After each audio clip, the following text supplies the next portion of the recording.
Hello everyone, it's me Tessa and welcome to the part 2 of our Gala Fam Season 2.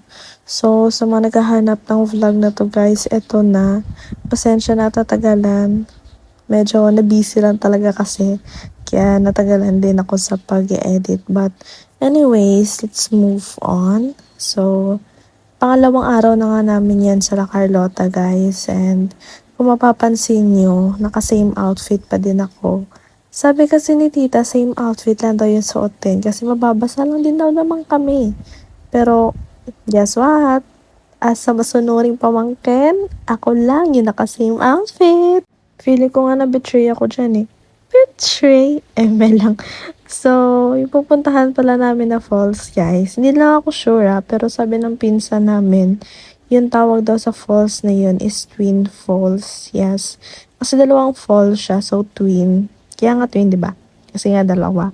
By the way guys, mahaba-haba tong video na to kasi lahat ng clips na meron ako nung papunta kami dyan sa falls is ilalagay ko dito. Para ma-appreciate nyo naman yung journey namin. Journey!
And finally guys, onting kembot na lang talaga, makikita na namin yung falls.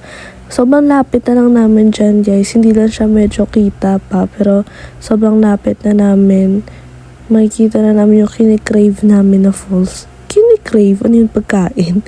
First day pa lang kasi talaga guys, yun na yung gusto namin puntahan yung falls. Kaso nga lang kasi, since pagod din kami sa biyahe, ipinagbukas na lang namin siya. And alam nyo guys, nakakawala talaga siya ng pagod. As in, hindi mabibigyan ng hustisya ng camera ko kung gaano siya kaganda. Or, na-overwhelm na siguro ako kasi first time ko makakita ng falls as in.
And that's all for today guys. Thank you for watching. See you in the next video guys. Bye!